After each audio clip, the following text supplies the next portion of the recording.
in late 2019? Yeah, so back to last year, I think last year I would say we reached a great milestone, meaning so we became a Nasdaq public company, and we all feel so proud. Actually, when I moved to Silicon Valley, that's also my one of my biggest dreams. Someday, if I can build a company to become a Nasdaq public company, we feel very excited. Anyway, so when we started all the way up to end of last year, our business was built to serve for large enterprise customers, and with organic growth and also and focus on the business, the customers, large enterprise, and we never thought about embracing the consumers use cases, right? So that's how we started, and also that's our focus, and we grew our revenue relatively well and over the past several years, and that's the reason why we went public last year. So companies weren't asking you about work from home and the ability to connect employees remotely. It was really at the enterprise level, different offices, I guess, around the world. I think prior to this pandemic crisis, I think a lot of innovative companies, in particular startup companies, like several startup companies in Silicon Valley, like Envision and Zapier, or GitLab, they already, they do not have a single physical office, and all of their employees work from home. I know that that would be the trend in the future, but again, that's not a mainstream. Most of the companies, they never thought about that. You need to send all employees back at home. So nobody talk about the future of workplace will be like working from home or hybrid. So only because of this pandemic crisis, we started talking about what the future workplace look like. So all entrepreneurs, I think, both dream of scaling and are a little bit intimidated by scaling, going from small to large. So I said that you are up at 300 million meetings a day in April. What's the number today? Yes, sorry, that's a daily meeting participant from a 10 million last this December to more than 300 million daily meeting participant. Like if I join the 3 times, 4 times, we'll count 3 or 4 because we cannot identify who are those unique users. I Yeah. think that, yeah, you're so right. Usage is pretty healthy. So have you got a number for us, a headline number? Can you monitor it on a daily basis? Yeah, we saw more than 300 million. I mean, a weekday and Monday to Friday. And so, different week, you might have labor different, maybe 340, 50, 60, sometimes 320. Yeah, just between 300 million daily meeting participant, to 350 or 60. Yeah. Okay, so I want to press you a little bit on how you've met all of that demand. Everyone is so impressed with how responsive you've been to customers with new fixes and changes to the core product all the time. But scaling's difficult. So how have you handled it? How have you continued to provide the user experience? How much have you had to increase staff, servers, new technologies? Tell us about scaling in real time at warp speed in 2020. Yeah, that's a great question. So when it comes to scaling your service or business, normally I think of look at it from two aspects. One is look at the product itself. Another one look at the team. So regarding the product itself, on day one, we had a philosophy where could our architecture survive or not? If you suddenly have a 10x or 20x traffic, the architecture is number one. The number two is about you got to listen to our customers, make sure every feature, every new user interface, you got to look at it from end user perspective. Otherwise, even if you can serve for like 300 million daily participants, if your product does not work, it's so hard to use. Guess what? They are not going to use it. So our philosophy is make sure we have very scalable backend architecture. Plus, from an end user perspective, it's very easy to use. That's on the product side. In terms of a team, and we got to focus on our company, the culture. That's very important, especially during this challenging time. And almost back in March and April, our team worked so hard, add, several thousands of servers overnight, work around the clock because users came from all over the world. So nobody complained. We all wanted to leverage this opportunity to transform our business to the next level. If we did not invest to the company culture, guess what? A lot of people might say, wow, this works so hard, and to work from home, also a lot of side effects. A lot of people might quit. So that's the reason why we really focus on the company, the culture, prior to this. Yeah, so I want to ask you in a little while about some of the distinctive features of your corporate culture, which looks really impressive to me. But let me just stay with scaling for a second. So I talked about Zooming becoming a verb, but for a little while, Zoom bombing was a verb, right? And if I remember correctly, what that really meant was that you hadn't anticipated that you needed as many gateways to stop people joining Zoom meetings. So if you think back to how you dealt with that challenge, and it looks like you've dealt with it incredibly effectively, how did it happen? Did you anticipate it? Did you react to it? Tell us the story. So first of all, I would say it is my number one mistake as a CEO. The reason why is we talk about Zoom's mission. Our mission was that make video communications frictionless. We do all we can think about how you can easily join a meeting, start a meeting, make sure all the user interface frictionless. Because the service is beautiful for certain enterprise customers. When the pandemic crisis started, we have a lot of first-time consumers, even including the K-12 schools, because we gave the free service. Guess what? So Zoom meeting ID showed in the user interface, and for the first several days, I think a lot of people are so excited. They showed this Zoom interface to the social media, and the meeting ID there, no password, no any other security features, because the way it works before is that we partner with enterprise CIO or IT team, and they develop some features, enable some security features, and having an official onboarding process. But for the first-time users, they do not have IT team. The number one mistake is that not only do we offer the service, but also we should play a role of IT. We learned that quickly. We completely changed our internal process. So we enable the security features by default, like a waiting room, password, disable, some of the advanced features.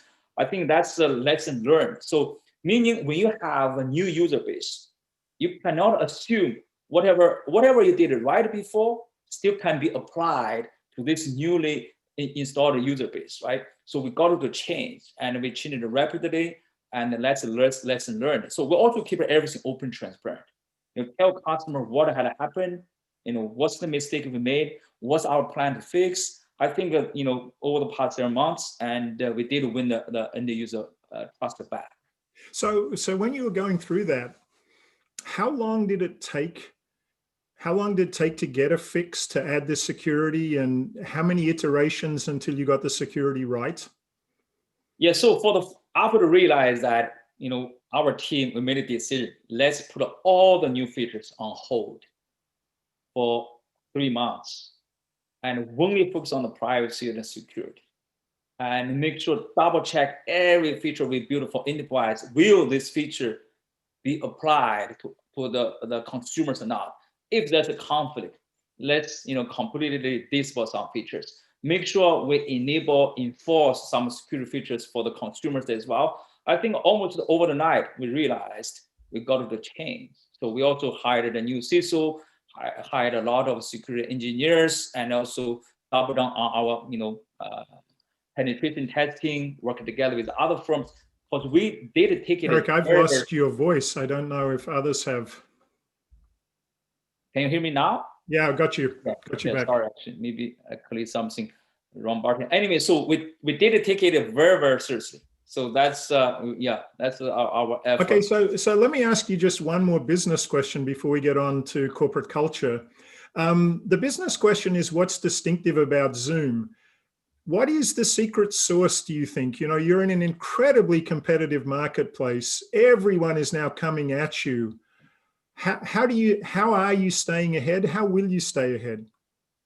I think you are so right. You look at this market, it's extremely crowded. Even before I started, the market back then was also crowded. There are so many competitors. The way for us to look at the competitive landscape was that please spend all the time on talking with your customers, partners.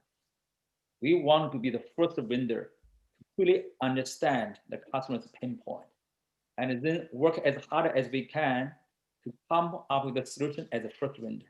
If you look at the competitors, I can tell you, I even do not dare to start Zoom. Not to mention today, right? There's so many big competitors. As long as we keep focusing on customers, I think we'll be okay. Don't look at the competitors.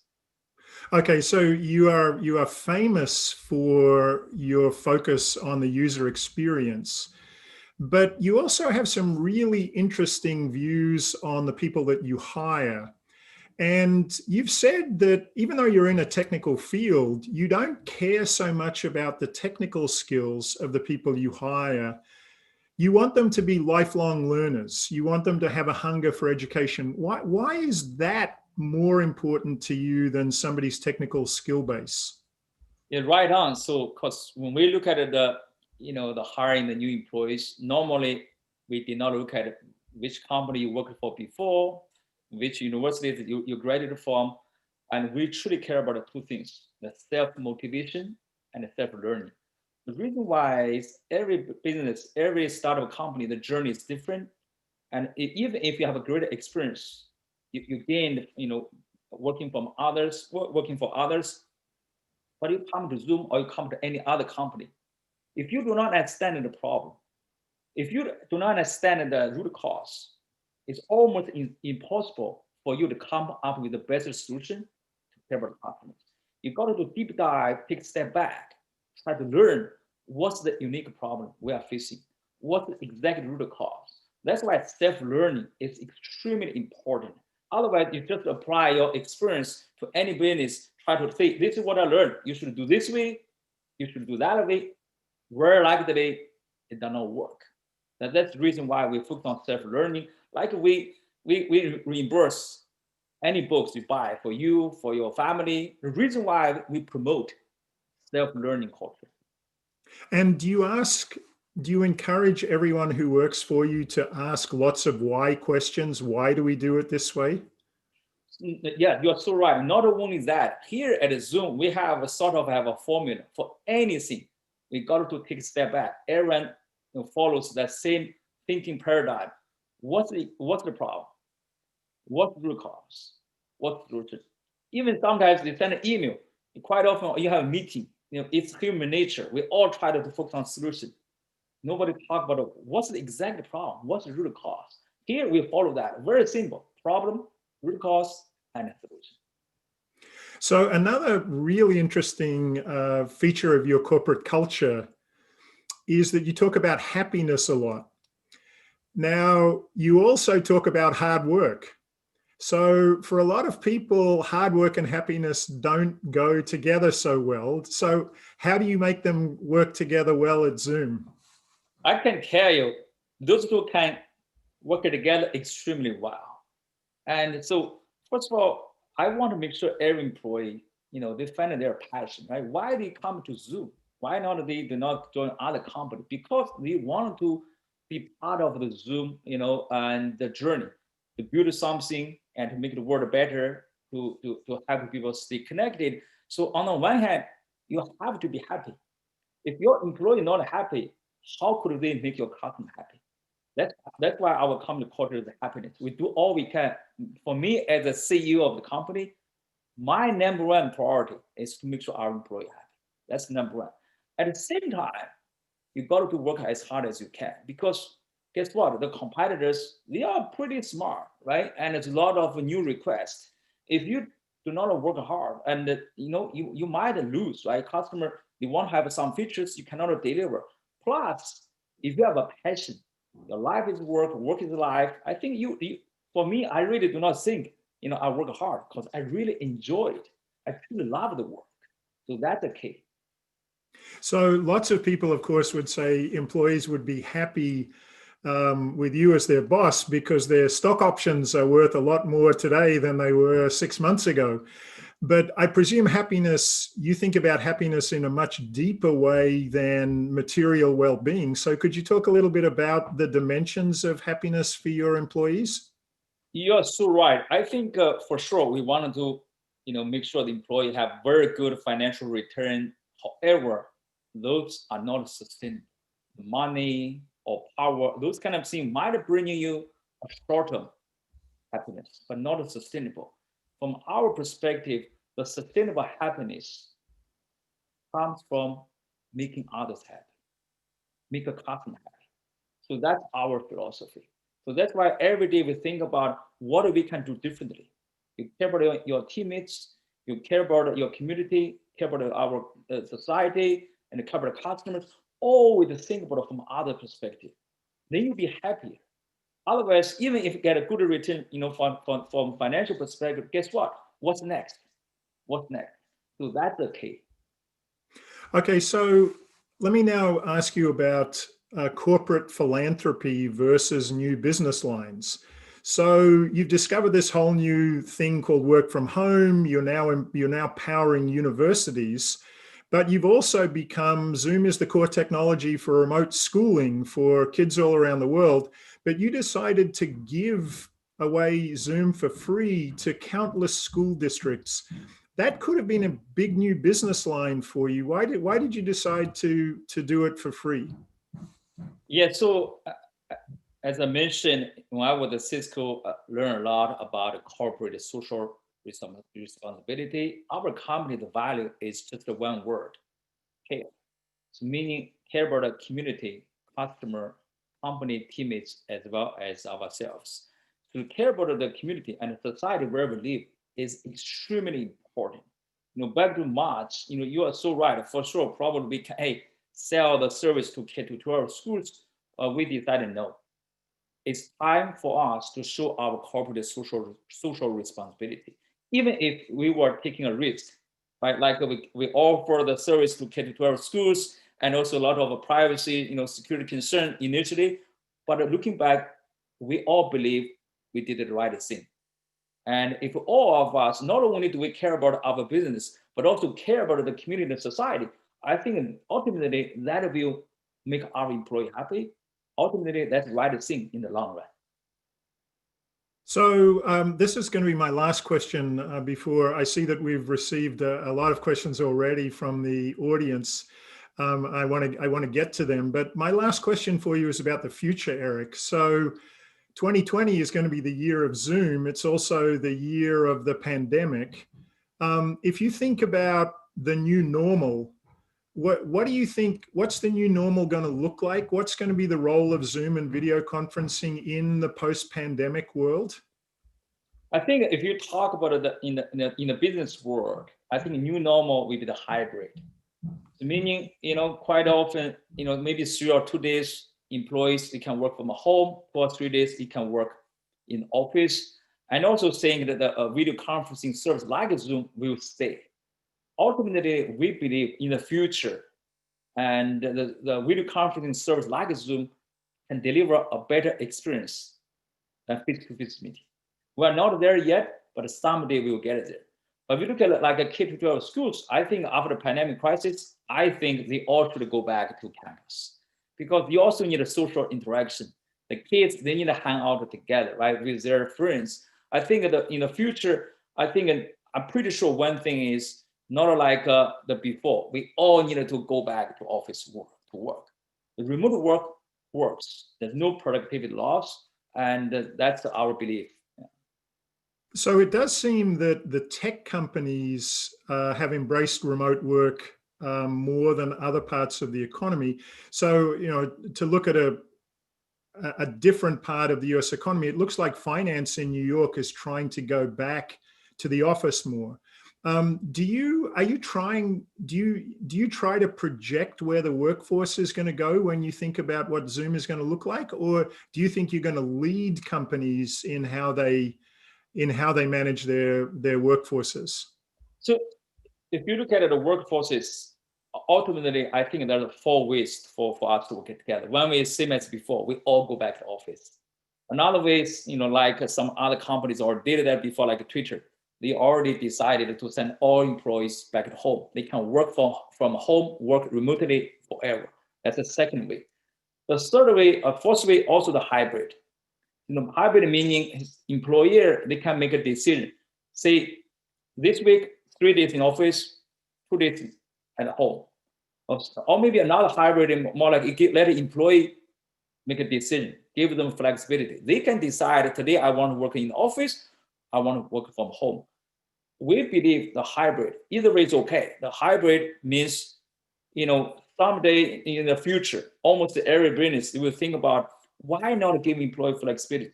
Why you always go back to the office, right? So very likely is, maybe this week we all work from home. Next week we all work in the office. I truly believe that's the future of workforce.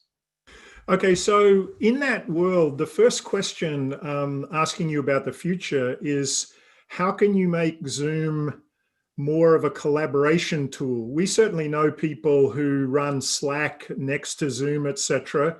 Are you thinking about collaboration as a new part of the product going forward? Yeah, that's a great question. So recently, we just had our annual user conference, Zoomtopia. We announced the Zoom application, Zoom apps.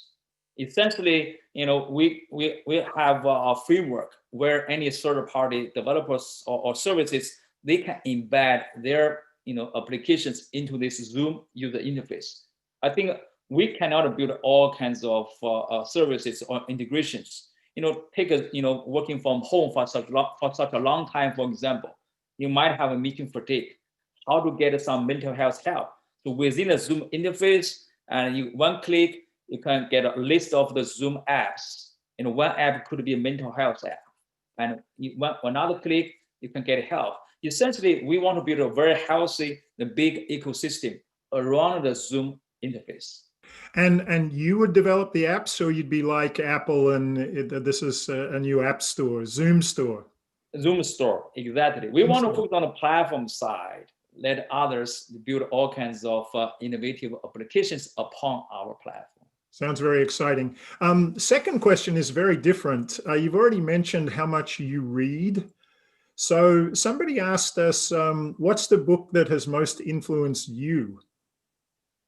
I think, again, I like reading a lot of great books. I think when I built Zoom, I found that trust is number one important thing. That's why my favorite book is The Speed of Trust. No trust, no speed, right? That's how I would say that. I call that a Zoom's favorite book. All employees got to read that book. Yeah.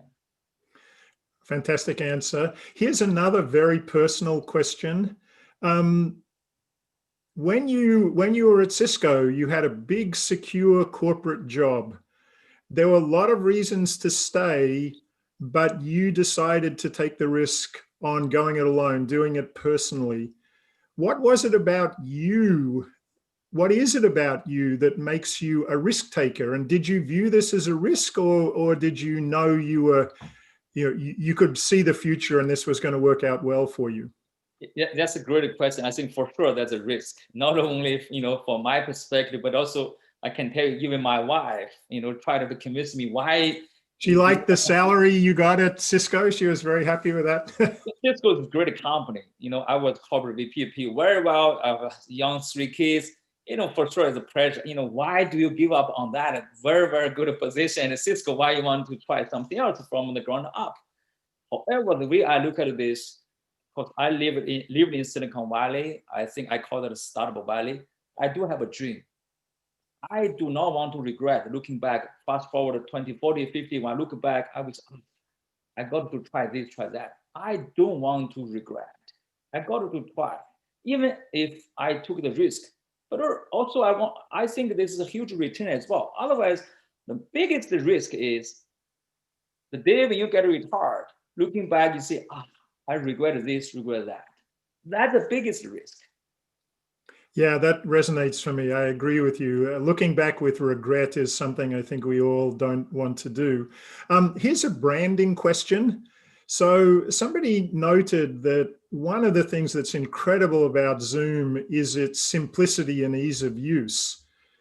So, the person says, Zoom says it all. How did you come up with the name? So unfortunately, I think his name did not come from me. I wish I can take that credit. 2 or 3 weeks before we launched the service, we were stuck. We still did not have a good name. So I called one of our business advisors to give me 4 names. I picked up Zoom. That's how we got this name. Really? Yeah, I don't Yeah. know whether you know, but there's an old Aretha Franklin song called "Who's Zooming Who." I wondered whether you knew about that song. Yeah, I heard Um, about that. Yeah, yeah. yeah, so here's a different. We've had Zoom bombing. The new term is Zoom fatigue, and I think we all feel it, right? There's something hard about staring at a screen for a large number of hours a day. And I certainly feel that, I feel tired, which makes me believe I must have got energy from being in a room with other people. So how are you at the corporate level? How are you thinking about responding to Zoom fatigue, potential mental health challenges, other things that come from this new world we're living in? So first of all, it's indeed a real problem. Back in April, I remember one of the peak days, I had a total 19 Zoom meetings. I truly understood the meaning of a meeting or Zoom fatigue. So having started that, I think as long as we are aware of this problem, we take a step back, try to understand what's the root cause. One of the reasons why you have too many back-to-back meetings. And also, I told our employees, we got to proactively take a break and don't have so many back-to-back meetings. Plus, recently, actually, literally next week, we're going to have a new, the process. Every Wednesdays, no internal meetings. We try to tell employees, you got to care about yourself, right? Make sure, don't always have so many meetings or back-to-back meetings, right? That's the one. Two is, even if you have some meetings, because of the working from home, the anxiety, depression are indeed a problem. That's the reason why we partner with, see, Ariana Huffington. Her company has a great mental health app. We try to integrate with her app to help.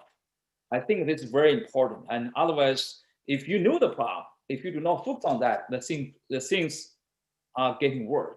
I think to try to take some actions proactively, take a break, and leverage some mental health app can really mitigate this problem. Yeah, I was struck. I tweeted something maybe a month or two ago that in the whole category of sports and well-being, the Calm app, the mental health app, was the number one most downloaded app. And then I saw LeBron James was a pitch man for Calm. This is a new world we're living in. So I think the questions are sort of toggling between the business and you as a person. So let me ask you another personal question that came in. The story looks incredibly positive, right? You join a company, it gets taken over by Cisco, you strike out on your own, you do an IPO, but there must have been setbacks. There must have been times when you wondered, were you doing the right thing? So can you talk about some sort of challenging moments and how you got through challenging moments? Yeah, I think almost every day. And I thought about the same question. Are we doing the right thing? Am I doing the right thing? Because every evening I carved out 15 minutes time in my calendar. Always I did not do anything, just a thought. If I start over today, what I can do differently. This is very important. That's why every day when I was thinking a lot of challenges we were facing before, we might be facing in the future. I think the key is when we were facing the challenge, sometimes it's pretty tough. Like back in March and April, we had a great intention to offer the free service. Sometimes, we also get a lot of PR, those kind of things about the Zoom bombing. The key is we got to don't look at today's problem from today's perspective. When we were facing a challenge, or when I was facing a challenge, I always thought about that. Let's fast forward to the year 2040, 2050. When I look back, do I do the right thing for the company, for the world, for the community? Any sort of a challenge is not a big challenge anymore. I think you can overcome that. Do all you can, don't worry. Just to fix that, move forward. That's the only way for you, for our business to get better. So that's why every morning when I thought about this, I was fully recharged. No matter what kind of challenges we are facing or I was facing, always think about the future. So another personal question. The question was about people you admire in the world. You've already mentioned John Chambers, the CEO of Cisco. I've read that when you were much younger, you were a big fan of Bill Gates. If you had to nominate somebody you admire, who would it be and why? I think Bill Gates is number one, because the reason why I moved to Silicon Valley, because I was traveling in Japan. He was there, gave a keynote speech about the internet. I was so inspired by his speech, and that's the reason why I think I got to embrace the first wave of the internet revolution. And look at what he achieved, right? He is a great, I would say, the entrepreneur. Now he retired, 100% his effort on the philanthropy work. I think I truly admire him. He's my number one here. Okay, so Bill Gates ultimately turned Microsoft over to Steve Ballmer. The Google founders brought in Eric Schmidt. You've been founder and CEO through an extraordinary period of growth. I'm not going to ask you whether you've got a successor CEO, but I do want to ask you about your leadership style. How have you, often entrepreneurs want to turn the company over when they need more management, they need more leadership, but you've stayed as the hands-on CEO. So how has your leadership evolved as the company has evolved? Yeah, first of all, I think every business is different. I think there's no one size fits all. I think approach or strategy in terms of managing a business or the CEO succession planning. I think you look at a lot of other companies, right? And Bill Gates, you're so right, and Google and Oracle and a lot of like Salesforce, Mark is still the CEO. I think ultimately it boils down to what do you want to achieve, right? For me, I truly enjoyed and working at Zoom. I still think I have energy, and that's why I also learned from a lot of other mentors, right? From other leaders. I think for now, I think it's still very important. Well, still, I would say, look at our journey. We just started a lot of things in the pipeline, and I still have energy. But down the road, for sure, how to think about how to grow our business to next level.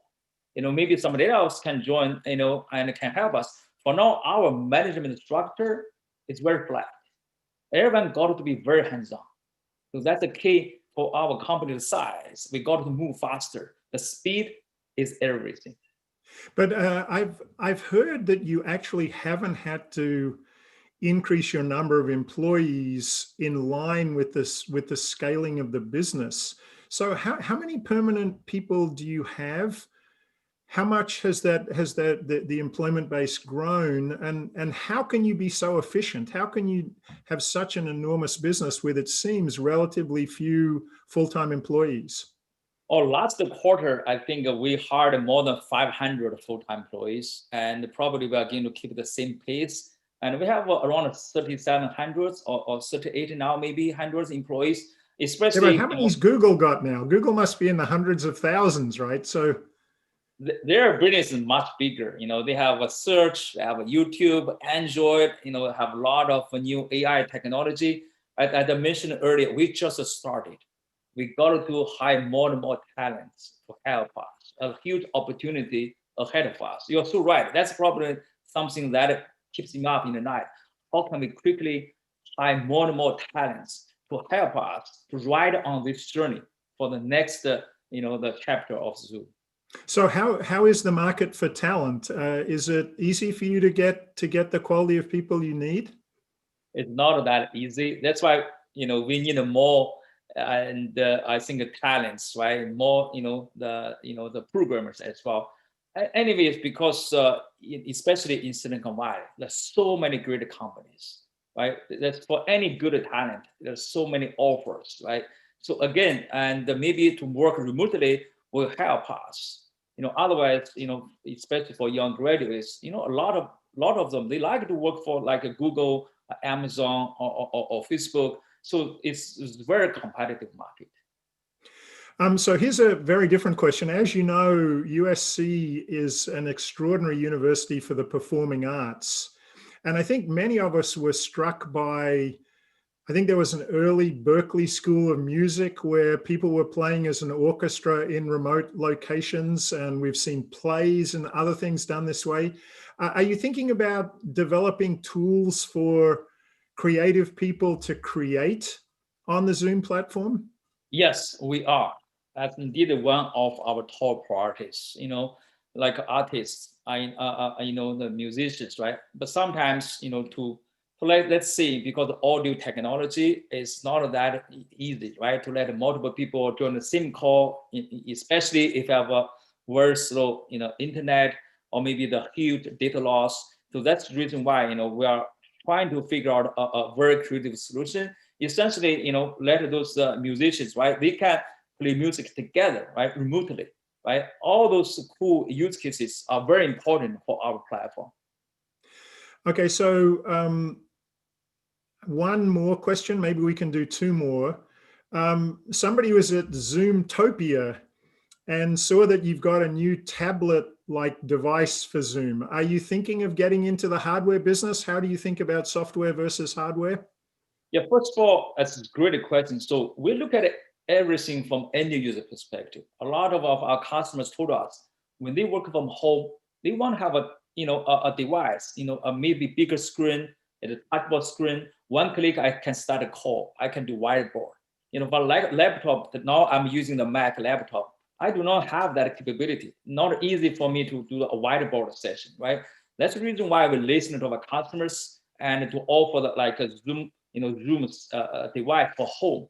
But we are not going to focus on hardware business. We would like to partner with all the hardware vendors. We focus on software and partner with hardware vendors to offer this the solution to all the families. Yeah.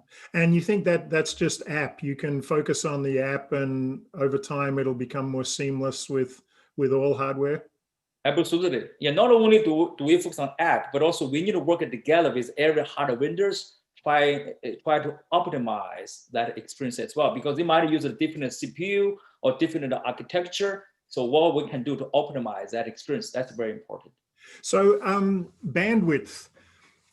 It used to be one of the big challenges I remember in video conferencing was pure bandwidth, and a lot of the game was optimizing pixels and all that kind of stuff.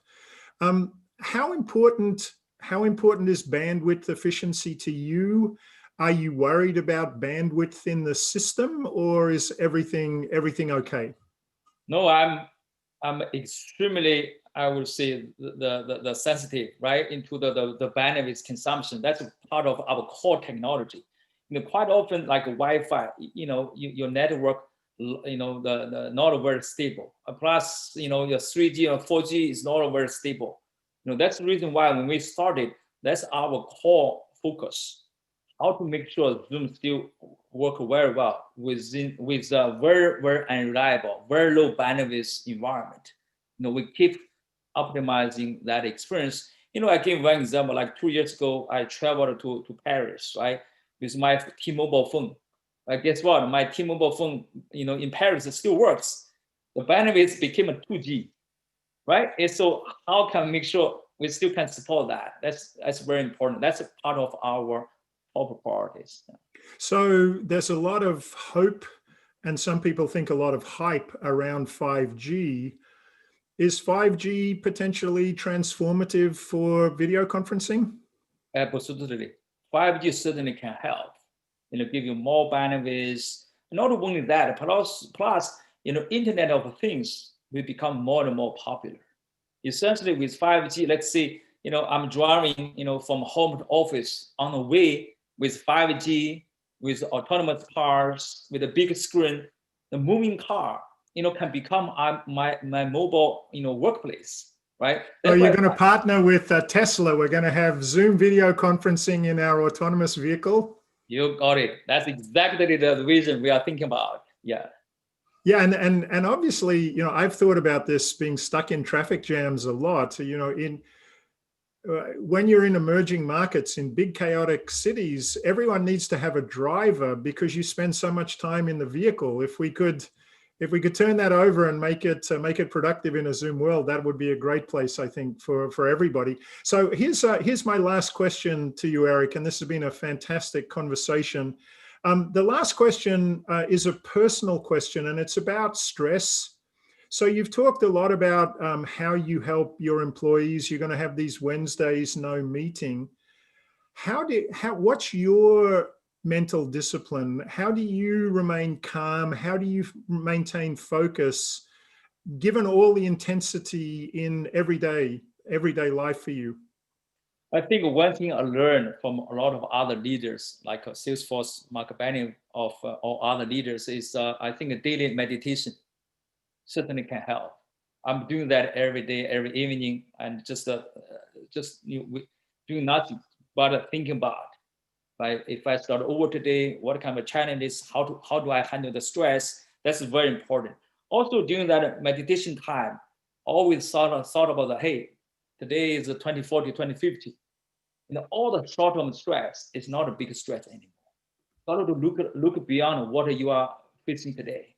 Think about the future and don't regret. Think about what you can do differently to truly help to make the world a better place. That's something really sustainable. Otherwise, when you are facing the challenge and you might have a stress, you cannot overcome those short-term difficulties. Any short-term difficulties, it's just the smaller thing. When you look at a lifelong journey, you don't worry about that. That's my 2 cents. Well, we're so lucky that you're all focused on it, and this has been a tremendous conversation. But I wanted to end where we started, which was with your connection to the Marshall School, which came through our Greif Center, and I want to introduce now Lloyd Greif, whose generosity and vision made possible the Greif Center, one of the leading entrepreneurship programs in the world. It houses a large team of faculty, program managers, and staff. They're all passionate and committed to providing students throughout USC with the skills, tools, and resources essential to becoming world-class entrepreneurial thinkers and doers. So, Lloyd, I know you're here to give Eric a very important award, but I want to thank you for all you do for the school, for USC, and for the center. Thank you, Jeff. Appreciate that. Eric, 2020 will always be remembered as the year the COVID-19 pandemic held the world in its grip.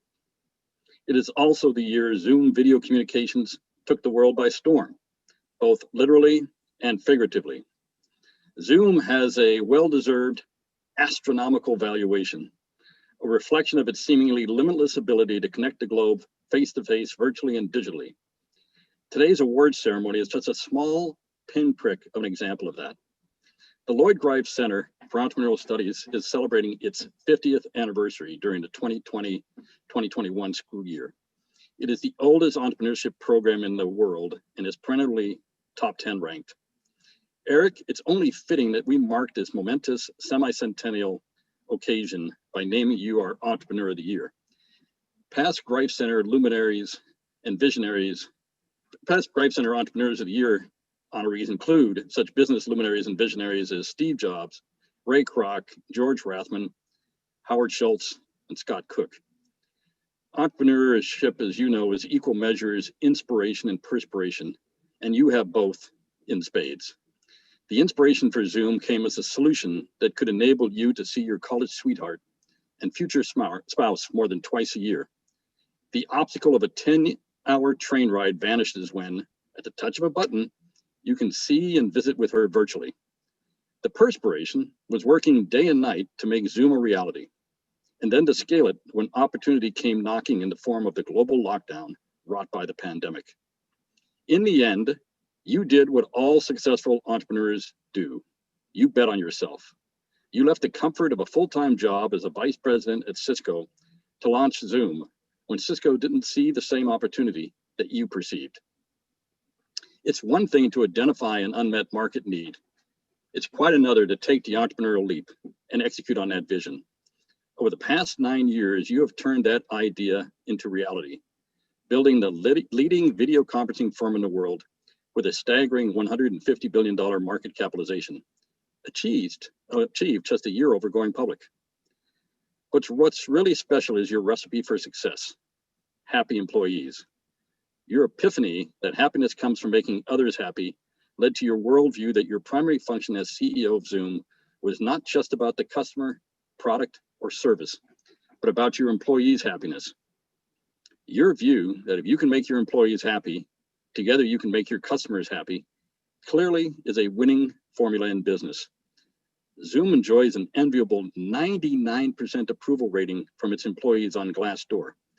The thriving corporate culture you have built is clearly a key to your incredible success. Which brings me back to the roots of the Lloyd Greif Center for Entrepreneurial Studies. When it was founded during the 1970-71 school year, its Dancing Dots logo was developed by public relations and advertising entrepreneur Ralph Carson, who created the happy face image that is ubiquitous today and could easily symbolize Zoom. The Greif Center's logo that Ralph designed and that you see behind me is also represented in 3D in the Entrepreneur of the Year award you are receiving. I have with me one of those awards, and you note there's a little dot here. Just like you, there you go, perfect. Thank you so much. I truly appreciate it. It's such a great honor. Thank you, thank you. You're welcome. That single solitary dot, that red dot you see at the top, that's by itself. That represents you, the entrepreneur, standing apart from the crowd, marching to the beat of your own drummer. Inspired by Bill Gates, you left China and Japan to pursue the American dream in Silicon Valley. Today, I am happy to say that you have officially joined Bill in the pantheon of trailblazing American entrepreneurs. Congratulations, Eric Yuan, USC Marshall's Lloyd Greif Center for Entrepreneurial Studies 2020 Entrepreneur of the Year. Hear, hear. Thank you. Thank you. I really appreciate it, Roy. Thank you so much. Thank you. Thank you. My And pleasure. Eric, let me add my thanks and congratulations for your receiving this prestigious award. And again, let me thank you for what you have done, not only for us in this hour, but what you've done for everyone around the world in this extraordinary year. And I'm just mindful of how personal everything is for you. I know you did this session for us because a student reached out to you 4 years ago to try to work with you at Zoom when it was a much smaller company. I think that's testament to who you are as a person, and we're so lucky to have you changing the world. Congratulations and thank you. Yeah, thank you again. Thank you for having me. Lloyd, thank you so much for the award. I truly, truly appreciate it. Thank you. You've earned it. Congratulations, Eric.